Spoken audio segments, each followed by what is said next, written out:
Vamos a abrir la Biblia, libro de Génesis, capítulo número 14, por favor, 14, libro de Génesis. Y le recuerdo que ya tenemos la guía nueva para el siguiente trimestre, faltan todavía 2 semanas y fracción para terminar el año. Sin embargo, queremos adelantar porque el fin de año ya ven que andamos siempre a las carreras con 1000 cosas. Aquí en la iglesia ya saben que tenemos un programa especial para fin de año bastante fuerte. Los calendarios ya también los mandamos a hacer y esperamos que pronto los tengamos acá también para fin de año estar repartiendo el calendario que cada año le regalamos. Entonces al rato que termine la reunión consiga su guía para que ya se despreocupe y la tenga lista para iniciar el año y el trimestre, enero, febrero y marzo, con su nueva guía, que en esta ocasión vamos a estar hablando de valores familiares. Cuán importante es defender la familia, cuán importante es mantenernos íntegros con respecto a los principios y valores bíblicos con relación a la familia. No debemos cambiar nuestra postura bajo ninguna circunstancia. Por ejemplo, la postura de un hombre para una mujer. Nada de matrimonios fuera de ese proyecto, de ese plan original del Señor. Es hombre y mujer el matrimonio y nada más. Todos los que se están haciendo en el mundo están violando los principios bíblicos, los que tienen que ver con el mismo género y otro tipo de situaciones ahí que es horrible, hermanos, pensar en eso. Ustedes y yo tenemos que mantenernos firmes aunque el mundo cambie, aunque las leyes cambien, aunque la gente cambie. La iglesia tiene que mantenerse convencida de que este libro es la palabra de Dios y por consiguiente la vamos a respetar. Y la vamos a respetar con toda fidelidad. Vamos a leer el capítulo 14, vamos a leer los primeros, bueno, a partir del versículo número 8, y yo le digo dónde nos detenemos. 14 de Génesis, versículo 8 en adelante. Y salieron el rey de Sodoma y el rey de Gomorra, el rey de Adma, el rey de Seboim y el rey de Bela, que es Zoar, y ordenaron contra ellos batalla en el valle de Sidim, esto es, contra Kerdolaomer, rey de Elam, Tidal, rey de Goim, Amrafel, rey de Sinar, y Arioc, rey de Elazar, 4 reyes contra 5. En el valle de Sidim estaba lleno de pozos de asfalto, y cuando huyeron el rey de Sodoma y el de Gomorra, algunos cayeron ahí y los demás huyeron al monte. Y tomaron toda la riqueza de Sodoma y de Gomorra y todas sus provisiones y se fueron. Tomaron también a Lot, hijo del hermano de Abraham, que moraba en Sodoma, y sus bienes y se fueron. Y vino uno de los que escaparon y lo anunció a Abraham, el hebreo, que habitaba en el encinar de Mamre el amorreo, hermano de Escol y hermano de Aner, los cuales eran aliados de Abraham. Oyó Abraham que su pariente estaba prisionero y armó a sus criados, los nacidos en su casa, 318, y los siguió hasta Dan. Y cayó sobre ellos de noche, él y sus siervos, y los atacó, y les fue siguiendo hasta Oba, al norte de Damasco. Y recobró, y ese es el verso clave, y recobró todos los bienes, y también a Lot su pariente, y sus bienes, y a las mujeres, y demás gente. Ahí nos detenemos. Abraham recobró todos los bienes, y recobró también a Lot, y sus parientes, su familia, sus bienes, las mujeres y la demás gente, los que habían llevado cautivos de Sodoma y de Gomorra. Ustedes saben la historia. Abraham no era un hombre guerrero, no era un hombre de pleito, no era un hombre que amenazara a la gente. Sin embargo, en este cuadro nos sorprende cómo Dios le da la capacidad de armar a sus 300 hombres que menciona aquí, 318 que menciona la Biblia, sin ninguna capacitación militar, sin ninguna capacitación en el uso de armas, sin ninguna capacitación especial para pelear contra reyes que sí estaban acostumbrados a la guerra, que sí sabían hacer la guerra, que sí estaban entrenados para ello, que además estaban ellos organizados de tal forma que cuando vinieron 5 reyes contra 4, naturalmente que empezaban a ganar la mayoría. Y en la minoría estaba Sodoma y Gomorra, que era el lugar donde había ido a vivir Lot, sobrino de Abraham, casi su hijo, se había criado prácticamente con Abraham, aunque era hijo de su hermano. Cuando Lot fue llevado, entonces le avisaron a Abraham acerca de esto. Y no es necesario, mis hermanos, que la Biblia dé todos los detalles con relación a qué hizo Abraham en el momento que escucha la noticia. Lo obvio, lo lógico, lo natural, es que Abraham consultó a Dios para la situación de qué hacer en esa situación. ¿Qué habría de hacer Abraham con respecto a su sobrino? Porque no iba a quedarse cruzado de brazos a ver si lo soltaban porque estaba prisionero, y además el llevárselo prisionero pues era una amenaza que pesaba sobre todos sus bienes, sobre todas sus posesiones y también sobre la gente que finalmente rescata a Abraham. Anoche veíamos de una victoria que Dios dio a un joven llamado Sama en un campo de lentejas contra una cantidad enorme de filisteos, y cómo Sama venció a los filisteos defendiendo el campo de lentejas. Pero vemos claramente que dice la Escritura que la victoria la dio Jehová.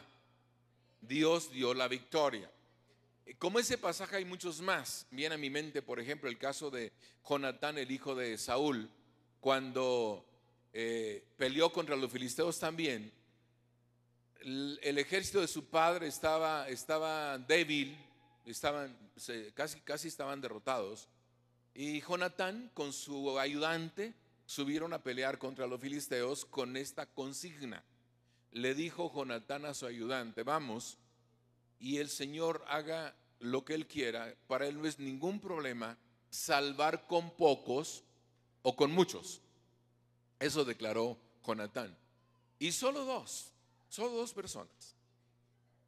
Y ahí es donde yo confirmo que cuando decimos nosotros Dios y yo somos mayoría, es una verdad, es una enorme verdad. Cuando Dios está de tu lado, ten la seguridad que Dios y tú son mayoría. Dios y yo somos mayoría.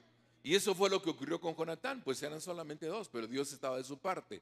Y derrotaron a los filisteos, un ejército también enorme, entrenado para la guerra, con una cantidad de estrategias para hacerla, y sin embargo fueron derrotados gracias a que el Señor estaba ahí.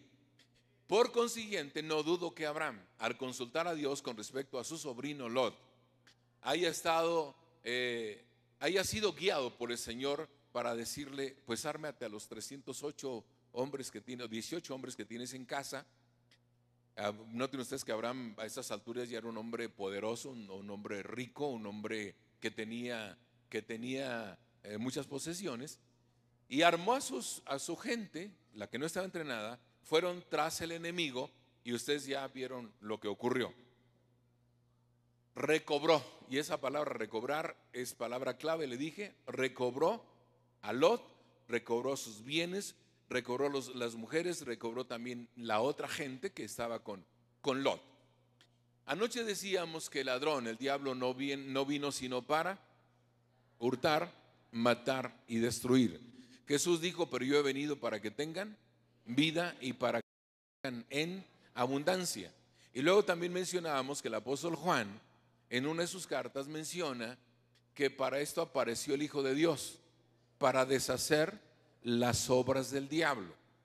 Esos versículos para ustedes y para mí deben ser claves, hermano, deben ser claves, porque es donde nos sostenemos, es donde nuestra fe está sustentada. Bajo cualquier circunstancia, el Señor ha prometido darnos victoria, darnos bendición, ayudarnos a recuperar cuando hemos perdido. Anoche hablamos de defender la posesión. Hoy se trata de recobrar lo perdido, porque en nuestra semana de santificación Estamos tratando de cubrir todos los aspectos de lo que tiene que ver con la guerra espiritual, y lo correspondiente al día de hoy tiene que ver con rescatar a los cautivos. Y ustedes pueden notar que Lot representa la cautividad y Abraham representa al creyente de fe, al que confía que Dios le va a dar los recursos para rescatar al cautivo. Yo quiero pedirle que esta noche usted piense cuánta gente conoció o ha conocido desde que está en el centro de fe, y cuántos de esos que algún día conoció no están aquí, y cuántos de esos que están aquí usted sabe que tampoco están en otra iglesia. ¿Cuántos usted sabe que no están sirviendo al Señor y que un día fueron parte de nosotros, que un día conocieron el Evangelio, que un día también se comprometieron a servir al Señor, que un día incluso le sirvieron y de repente desaparecieron? Y luego nos enteramos que dice la gente, no me gusta a mí esa frase, la detesto, cuando dice es que volvió atrás. No me gusta eso, pero vuelven atrás. Algunos retornan al mundo de donde salieron, no permanecen en fidelidad ante el Señor. Y eso se lo digo con todo, y que la Biblia es bien clara. Hay 2 versículos claves para esto. Uno, sé fiel hasta la muerte y yo te daré la corona de la vida. Y otro, el que dice, el que persevere hasta el fin, este será salvo. No es solamente conocer el Evangelio, es permanecer en el Evangelio. No es solamente ser salvo, es permanecer siendo salvo. No es solamente el hecho de ver milagros, no es solamente el hecho de experimentar cosas sobrenaturales en nuestra vida, sino que en correspondencia a ello, en gratitud a ello, le sirvamos al Señor todos los días de nuestra vida. Todos los días de nuestra vida. Que seamos tan fieles al Señor que nada nos haga retroceder. Pero como ya hemos visto, si hay gente que retrocede, ¿qué vamos a hacer nosotros? ¿Quedarnos con los brazos cruzados? No. La iglesia tiene que aplicarse. La iglesia tiene que convertirse en una iglesia intercesora. Posiblemente usted diga, yo no puedo hacer nada por la persona que conoció el Evangelio y se fue, abandonó la fe, se hizo apóstata, como la Biblia lo menciona. Y pensamos, no puedo hacer nada porque está lejos, porque no la conozco, porque no tengo relación con ella. En fin, puede haber una cantidad de razones justificables desde esa perspectiva. Pero no justificará en absoluto, siendo que nosotros tenemos un recurso valiosísimo que es la intercesión, es la oración. Si usted recuerda, Abraham no solamente recobró a Lot aquí. Más adelante, cuando el juicio de Dios sobre Sodoma y Gomorra, recordarán ustedes que la intercesión de Abraham fue tan efectiva, tan eficaz con todo, y que se desilusionó al no alcanzar la propuesta que tenía.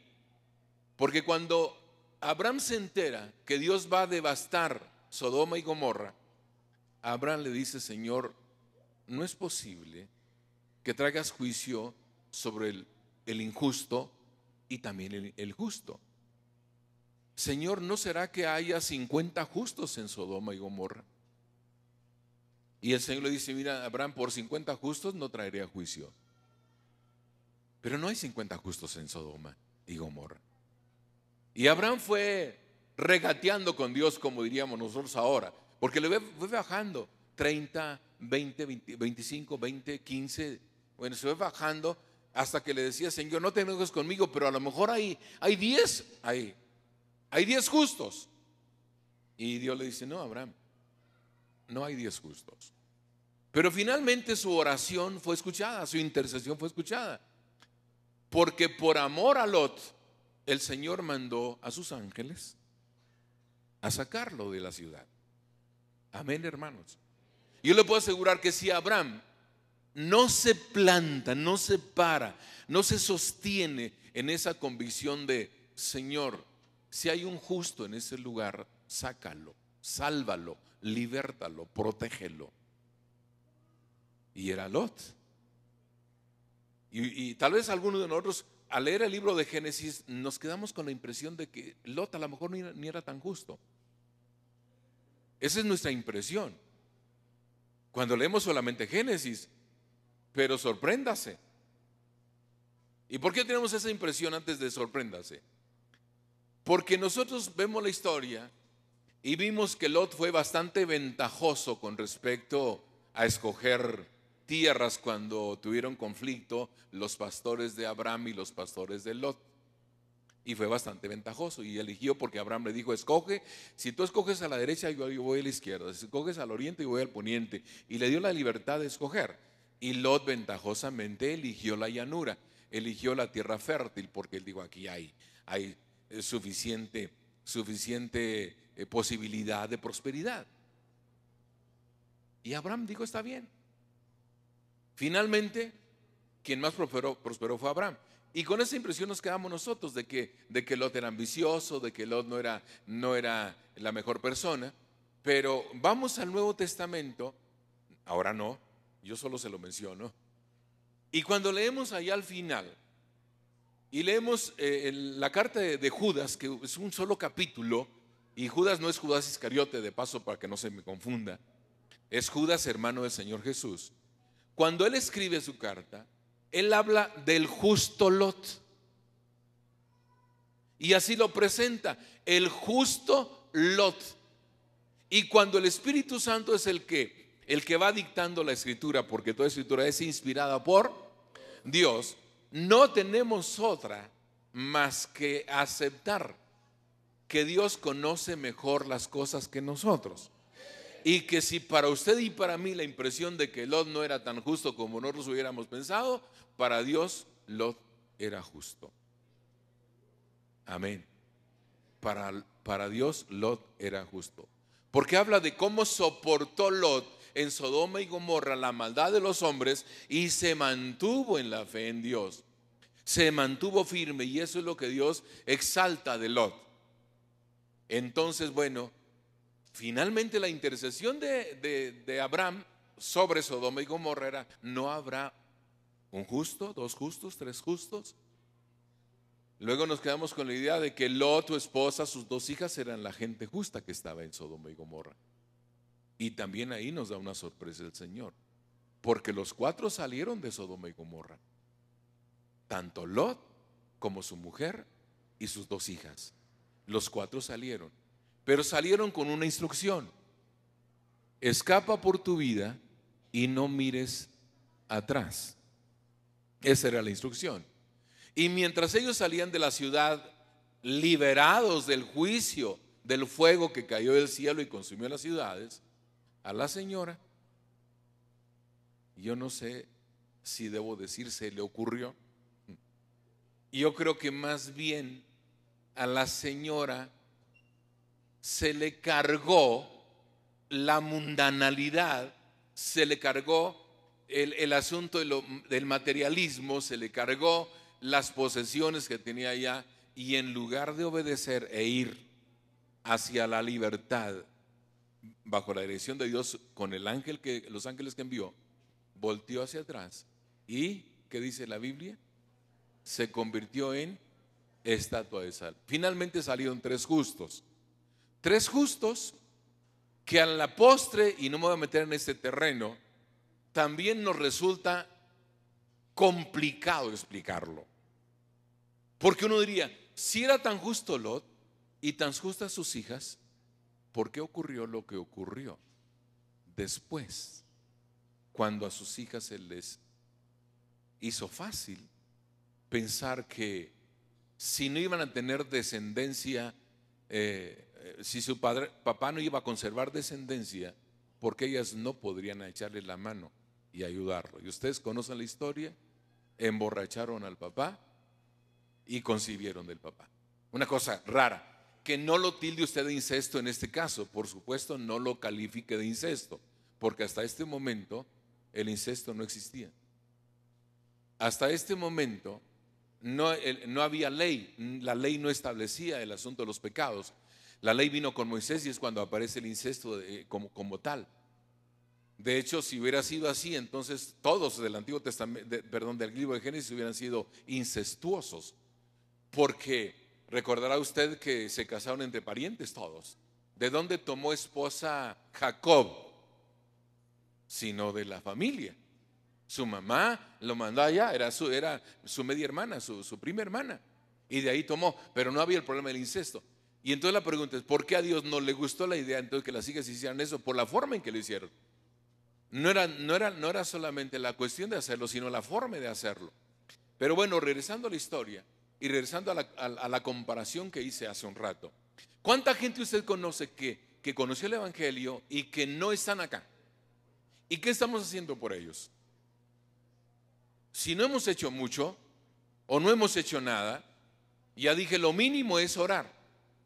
Lo mínimo es ser intercesores, pero no dejar que el diablo arrebate las almas que el Señor ya trajo a sus pies.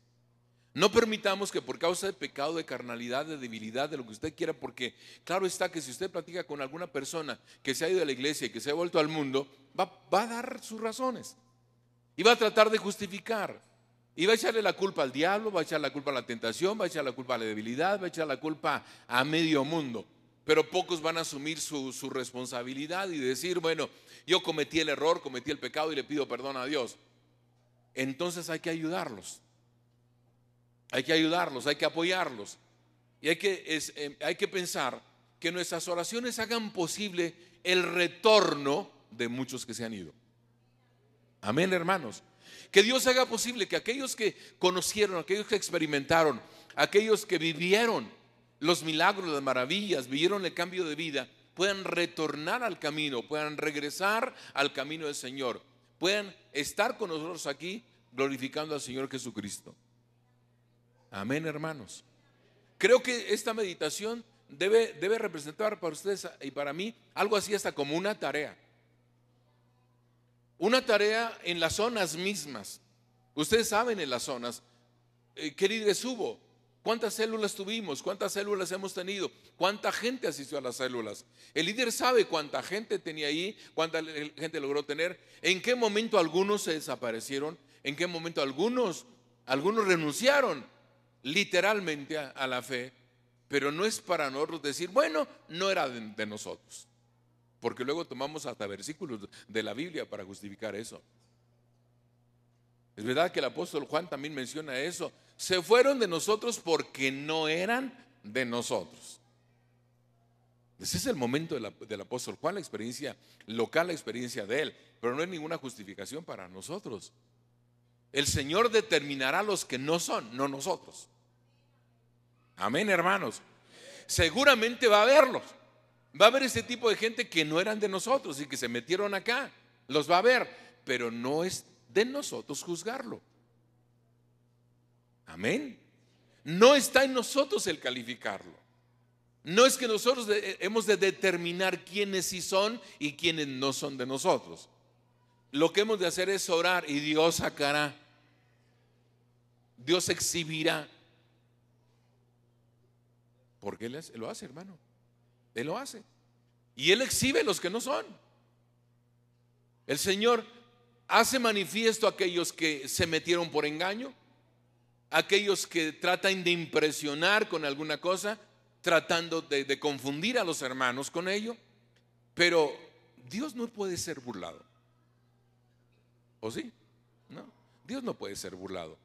Y tarde o temprano el Señor va exhibiendo, va sacando a flote, como decimos, las personas que realmente son sinceras y las que no son. Pero en tanto, nosotros como iglesia, ¿qué hemos de hacer? Orar, orar, y no nos cansemos de orar, hermanos, y no dejemos de orar.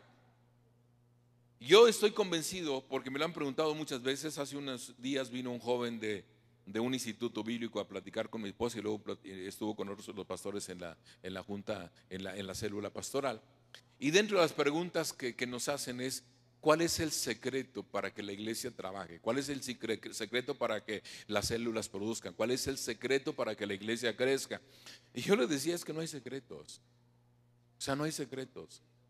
Todo está en la Biblia, nada más es hacerlo. sea, nadie descubre nada, está ya aquí. Cuando nosotros hacemos lo que la Biblia dice, Dios hace el resto. Cuando ustedes y yo ayunamos y oramos, el Señor se encargará de lo demás. Cuando ustedes y yo intercedemos y cuando ustedes y yo evangelizamos, Dios se encargará de lo demás. Si el Señor nos ha mandado como iglesia a que llevemos las buenas nuevas de salvación a los demás, no depende de nosotros ni de la persona necesariamente en el sentido estricto de la palabra, si lo acepta o no, depende del Señor. Amén, depende directamente del Señor. Tendrá que ver mucho la voluntad de la persona al rechazar o aceptar, tendrá mucho que ver también mi voluntad al ir o no ir, pero la obra final la hace Dios. Así que hemos de sembrar y sembrar y sembrar y sembrar y sembrar, aun cuando no nos toque ver el fruto. Y también en eso la Biblia tiene explicaciones, hermanos. Yo digo que la Biblia tiene explicación para todo, nada más es que hay que descubrirla. Para todo. Si yo me pregunto, por ejemplo, con relación a, Señor, tanto sacrificio, tanto esfuerzo, tanto trabajo y tan pocos resultados. Y Dios me va a responder con su palabra y me va a decir, ¿qué no has leído lo que el apóstol Pablo dijo a los corintios?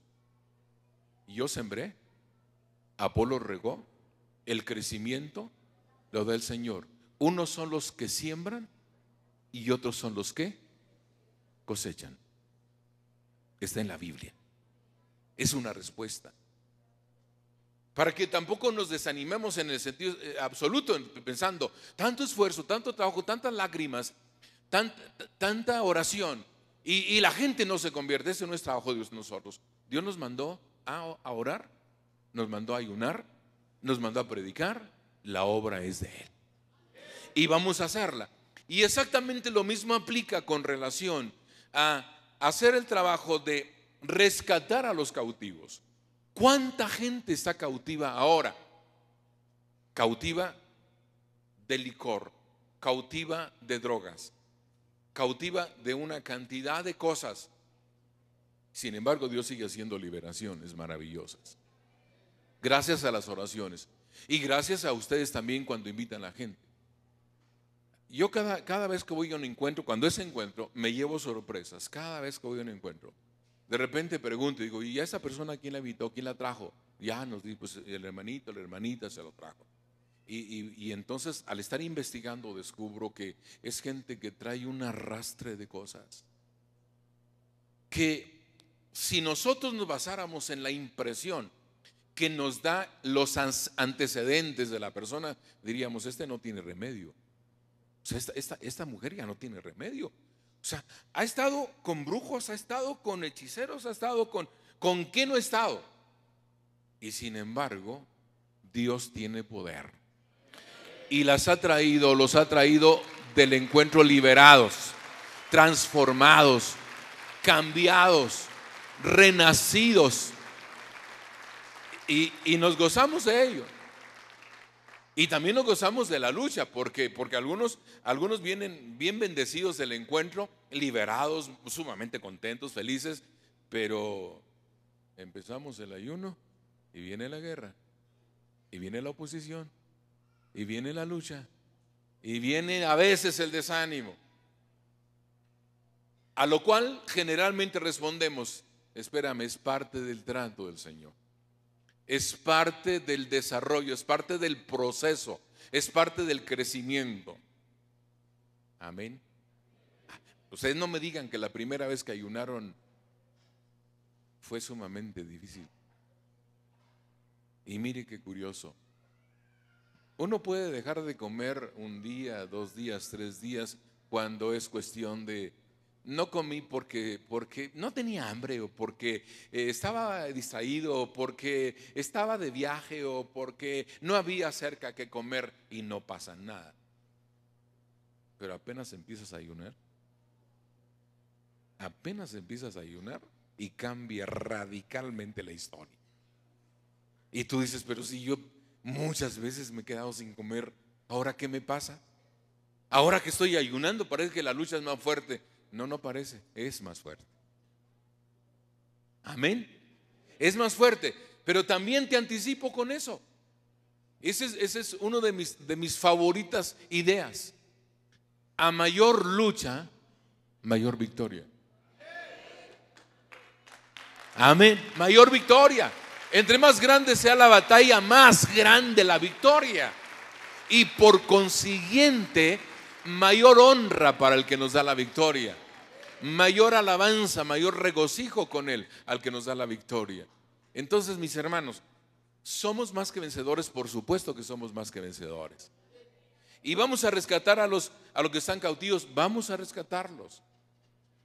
Ahora sí, aquí finalmente voy a poner una aplicación más. La primera aplicación es: busquen a los que ya no están, que estuvieron algún día. Oren por ellos. Tráigalos, invítelos. Vamos a hacerlo, vaya, todos los que conocemos a alguien. Habrá ocasiones que hemos de orar así hasta por nombre. Me acuerdo yo de fulano de tal o fulana de tal, que estuvo aquí en mi banca o en la fila de sillas. Aquí estuvo conmigo sentada, ya no está. ¿Qué habrá pasado con él? ¿Qué habrá pasado con ella? Y orar por él, orar por ella.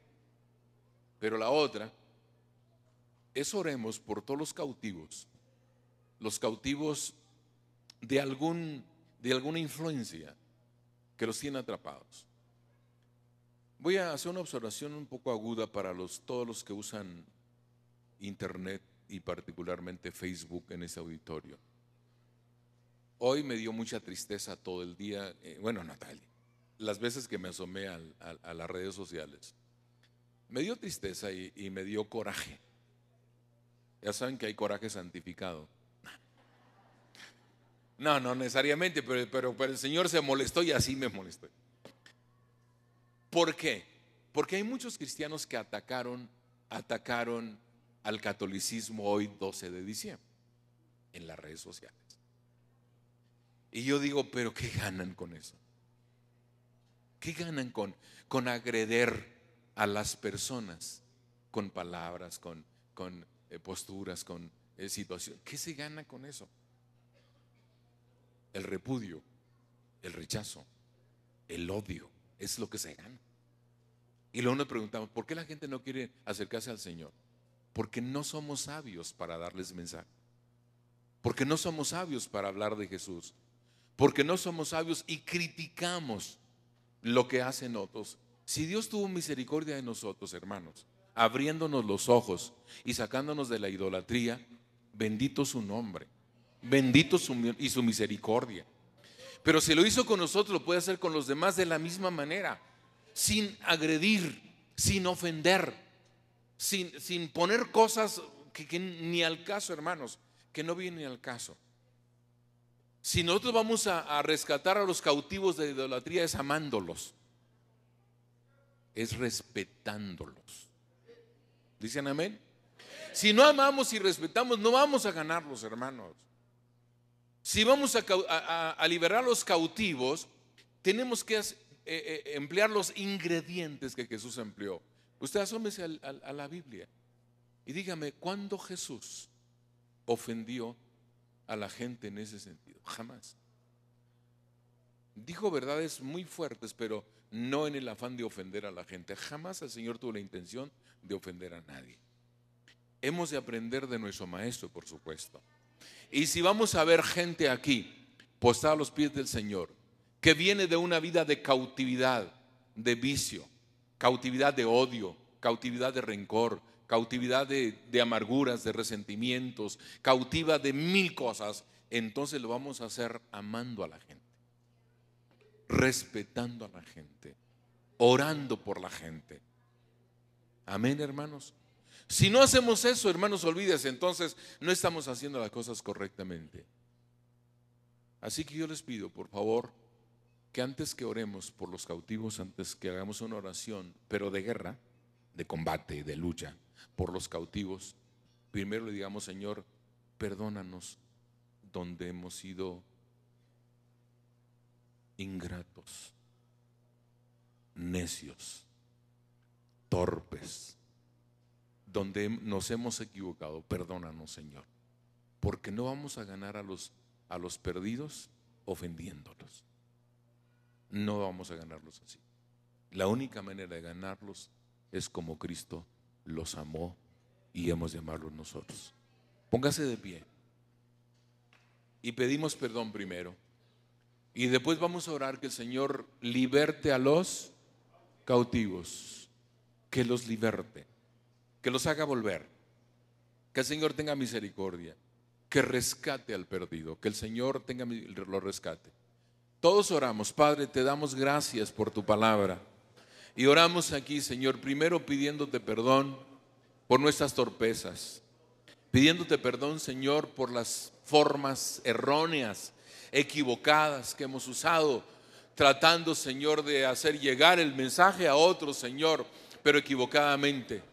Líbranos, Padre, líbranos en el nombre de Jesús de Nazaret de toda forma equivocada, Señor. Haznos sabios, Señor, por tu Espíritu Santo. Haznos sabios, Señor, para amar a la gente, para respetarla, para darle el mensaje, Señor, con el amor que tú lo das, en el nombre de Jesús de Nazaret. Señor, permite que esta iglesia se distinga por ser una iglesia que ama, ser una iglesia que se esfuerza, Señor, por alcanzar al perdido y rescatarlo de la cautividad, traerlo a ti, Señor, que así como Abraham corrió detrás del enemigo, Señor, con sus hombres y rescató a Lot y a su familia, nosotros, Señor, también vayamos, Señor, con ese ánimo de rescatar a los extraviados, de rescatar, Señor, a los cautivos, de rescatar, Señor, a aquellos que fueron aprisionados, que fueron cautivados, Señor, que fueron llevados, en el nombre de Jesús de Nazaret. Oramos en tu nombre, Señor, pidiendo que pongas en mis hermanos en la iglesia, Señor, esa fuerza, ese poder, ese valor, en el nombre de Jesús de Nazaret, para echar manos, Señor, de las armas espirituales, para echar manos, Señor, de las herramientas espirituales, y para en el uso de ellas, Señor, hacerlo conforme a la palabra. Las armas de nuestra milicia son poderosas en Dios para destrucción de fortalezas, son poderosas en Dios para derrotar al enemigo y rescatar al cautivo.